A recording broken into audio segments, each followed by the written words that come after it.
At least 40 people have been killed after a dam burst its banks in a town north of Kenya's capital, Nairobi. Water from the Old Kajiabo Dam washed away houses and cut off a major road. Search and rescue efforts are underway. Floods caused by unusually heavy rains have killed dozens of people across East Africa since March. Let's go live to Al Jazeera's Catherine Soy in Nakuru County, which is where the dam burst. So you're near the scene of the collapsed dam. Catherine, tell us about the situation there. What's the latest? Yes, I'm at the scene and people are devastated.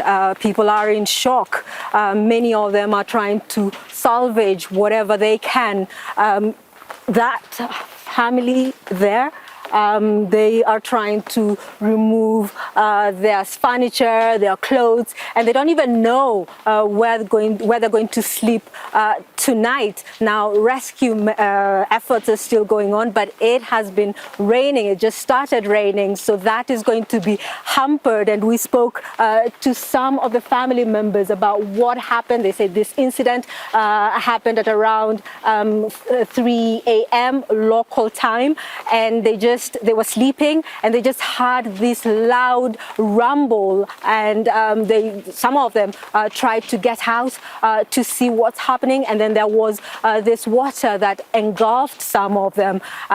Some managed to escape, but many did not make it.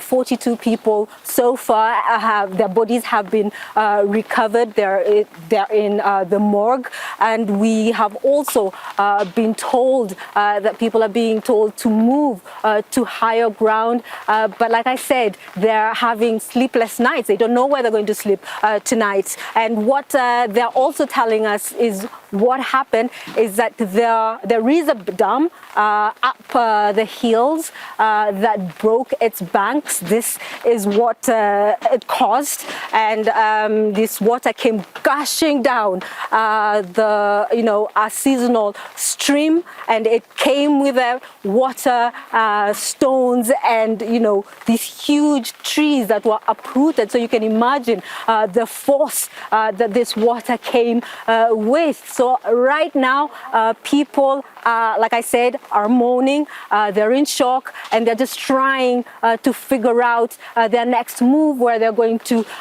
go to sleep, and also just where they're going to eat, and just to deal with the trauma, they say, that they have been facing.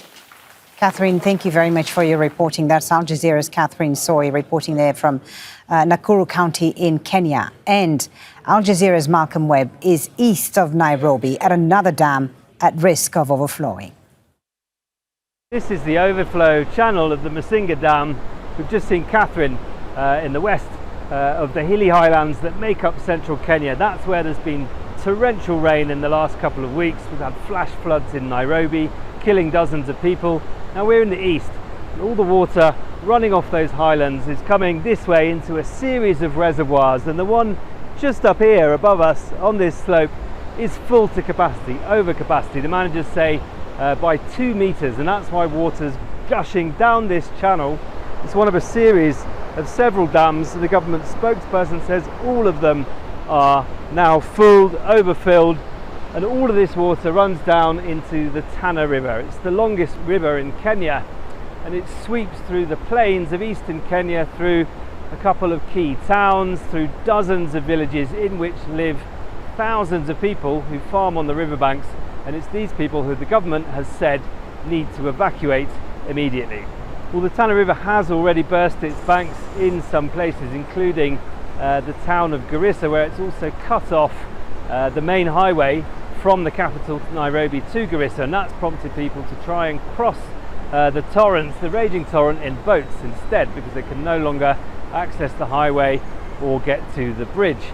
Now it's in video that we've seen from Sunday that one of those boats struggling to get across, loaded with many people, is caught in a very strong current, and in this incident the local authorities there have said more than 20 people have either died and been their bodies recovered, or many more still missing. Now this is the kind of challenges that people are having to deal with downstream just for transport, but there are also thousands of people who farm along the banks of the river, who fish there. These are their homes. They don't have anywhere to go.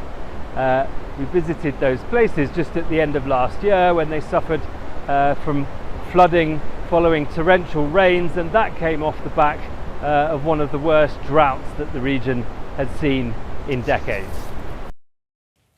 Make sure to subscribe to our channel to get the latest news from Al Jazeera.